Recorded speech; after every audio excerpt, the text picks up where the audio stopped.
So in the movie Der Tiger, right, the tank, the tiger from the movie, in a certain scene, it dives. It goes into the river, even turns off the engine down there. You can see that only the snorkel pipe, the air intake, stays outside, so that the Soviet tanks that are nearby will disperse, leave the area, and not find the tiger alone, right? After that, the guys restart the tank's engine and drive it out of the water. So, a lot of people got curious about this. Guys, could this tank really do that? Let's find out.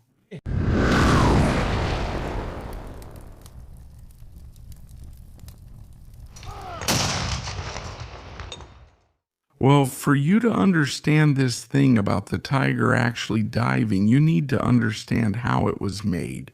From this point, you'll understand why it had to do that and then why it stopped doing that.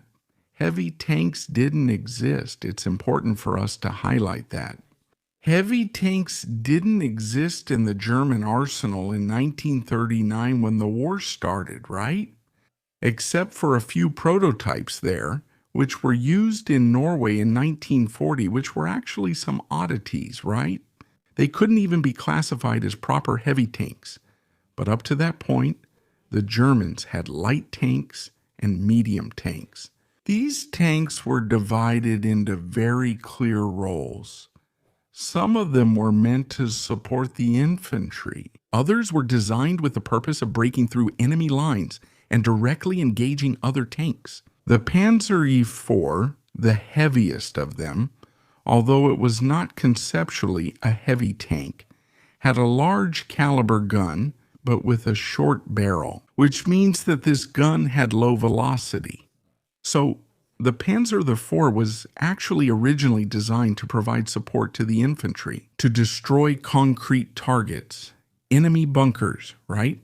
Made of concrete, wood, or earth, or whatever it might be, but not really to fight against other tanks. For that, you need a longer barreled gun so the projectile gains higher velocity when fired and can penetrate the armor of the other tank.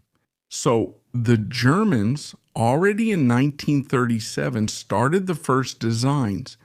They first began sketching to develop their heavy tank. But that study reached a breaking point in 1940 when the Germans encountered the British Matilda II in France. This was a vehicle of about 25 to 28 tons, but it had extremely heavy armor for the standards of the time, which made this vehicle virtually immune to German anti-tank weapons. In fact, the only weapon in the German arsenal in 1940 capable of destroying the Matilda II was the German 88, the 88 mm. The 88 mm. The Flak 88, which later became the 88 anti-tank gun, and which Rommel used with great skill in the Battle of Arras. A battle that made Hitler really scared, right? And even made him stop the tanks in front of Dunkirk. I've already made a video just explaining that issue. If you're interested, just watch it. But at that point, the German heavy tank project was the Völkertin-Kraftfahrzeug 36. Völkertin-Kraftfahrzeug means fully tracked experimental vehicle. 36 means 36 tons. And there was also 01 at the front, which means project number 1. So this vehicle, after the experience with the Matilda II, was enlarged on the German drawing boards and became a 45-ton project. And it started to have requirements of no less than 100 mm of frontal armor, 80 mm for the turret armor, and 60 mm for the side armor. And this same vehicle should also come armed with an 88 mm gun, which would be able to take out any tank in the world, right? The experience again came from the duel with the Matilda II. Then, on May 26, 1941, two German companies, right, Henschel, and also Porsche, Ferdinand Porsche's company, they received a request to present designs for this new heavy tank, which became known as Völkertin-Kraftfahrzeug 45 or VK 4501, because after all, they were both Project 01 designs. But you can tell by the date of the issuance of this project request, May 26, that the timing didn't really work out for the Germans, right? Because less than a month later, they started the invasion of the Soviet Union, Operation Barbarossa. And in that operation, they got some really bad news when they came face to face with the very numerous Russian heavy tanks, the KV-1 and the feared T-34. And the T-34, even though it wasn't exactly a heavy tank, had sloped armor that made it so the German anti-tank weapons of the time couldn't penetrate it either, depending on the distance. This completely unexpected situation that the Germans encountered made them rush to get this new heavy tank up and running right into production and straight to the front lines. And this rush was passed on to the companies, which then had to reuse several components, several parts that were already being prepared. For the old VK-36 vehicle, notice, 9 tons lighter. So, in this rush, these components made for a much lighter vehicle were put into a much heavier vehicle, and they resulted in several problems of malfunction, constant breakdowns, constant wear of parts that plagued the Tiger from the beginning to the end of its service life. But even so, haste was paramount because of the emergency at the front line. And on January 3, 1942, Henschel presented the first chassis of what would become the Panzer VI Tiger, or Tiger. A turret was added to this chassis on April 11, 1942. Therefore, these two parts had to be put together on the same vehicle, assembled and shipped for testing, which would take place just 9 days later on Hitler's birthday, right? April 20, 1942. And in that test then, the capabilities of the Henschel prototype were measured against the prototype from Ferdinand Porsche. And because, look at that, because of the complexity of the transmission used in Porsche's prototype, his prototype was discarded in favor of the Henschel prototype, which, although it was full of technical problems, ended up not only being approved, but also received an order for 200 vehicles right then and there. And now I want to explain to you the whole issue of submersion, because that heavy 45-ton vehicle represented a new problem for the designers, who realized that not all European bridges at the time, in fact most of them, would not be able to withstand the traffic of such a heavy vehicle. So to keep this vehicle on the front line there in the Soviet Union, it would be necessary to submerge the vehicle, make it so that it was really capable of crossing rivers on the riverbed. But would that be some kind of craziness from the Germans, putting this kind of requirement on a heavy tank like the Tiger?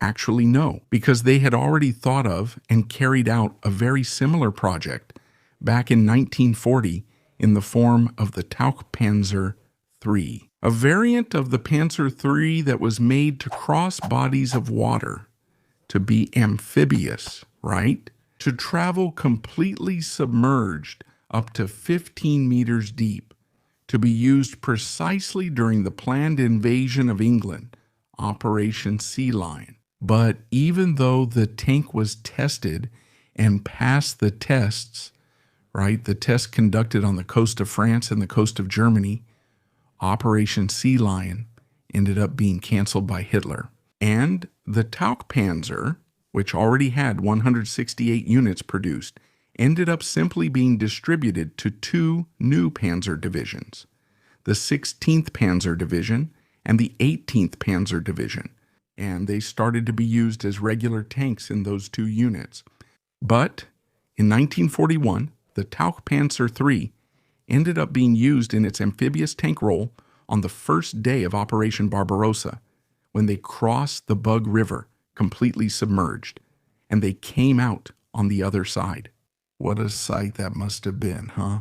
Going back then to our Tiger, the submersion requirement was much more modest than that of the Tauchpanzer.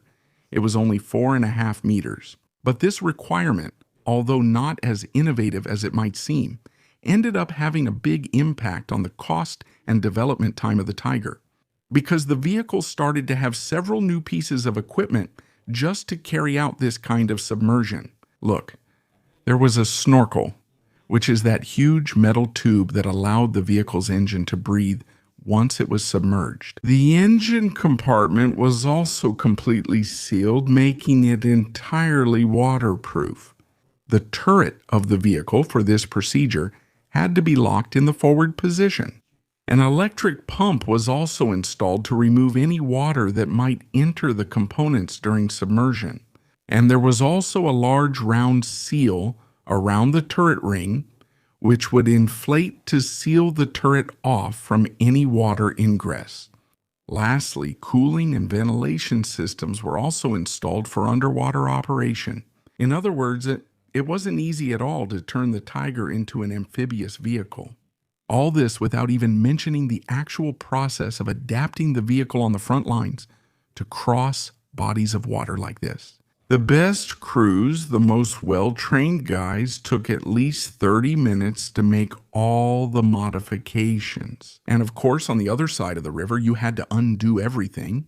And those gigantic Tigers, which basically came straight off the production line and were quickly sent to the Soviet Union's front line, arrived there at the end of 1942 in the northern sector of the front line near Leningrad. And that's where the Russians captured the Tiger, the first specimen of this super tank. This rush, meant that the vehicle was used on the front line only in small numbers, which meant the Tiger's initial impact wasn't felt as strongly. In fact, the first mass use of vehicles of this class only happened during Operation Citadel, the famous Battle of Kursk, in July 1943. But after almost a year of testing in frontline operations, this amphibious feature ended up proving to be of very little use for the armored units that were actually fighting. Most of the time, the bodies of water were small, or there were enough bridges strong enough to let the tanks cross safely without the need to turn into submarines. So, on August 30, 1943, the Army Ordnance Office issued a directive that eliminated the Tiger's amphibious capability requirement. At that point, no less than 495 tanks had already been manufactured with this feature, making up approximately a third of all Tigers produced with this capability. So if we go back there right to the movie, so Dare Tiger, the movie, if their tank was manufactured before August 1943, which is a real possibility, yes, the tank could cross the river along the bottom, although I would say not exactly the way the movie shows, right? The movie, of course, exaggerates the capabilities, and I think it's pretty unlikely that a single crew without any assistance could pull off such a successful crossing like they did, right? You notice there that in the scene where they come out of the river, they come out right in a small clearing, right? Which gives the tank access to get out of the water instead of just running straight into a tree with a giant root. And even during the crossing, of course, that tank could run into any obstacle down there, right? A log, a rock, and get stuck there, right? With no hope of rescue. So yes, the first Tiger tanks did have this ability to submerge and cross bodies of water as long as the maximum depth didn't exceed 4.5 meters. But the rest of the production, the final 2/3, didn't have this capability. And the way the movie portrayed the practice isn't very realistic? No. Now, if you enjoyed learning about this and want to learn more about military history in depth, but in a very accessible way, get it here. Look, my book, The Atom as a Weapon, which will teach you everything about the project, the development, and the use of atomic bombs in World War II. And if you send an email to saladagera@gmail.com, you can buy the autographed copy directly from me, all right? Now tell me, did you already know that the Tiger could actually cross rivers along the riverbed?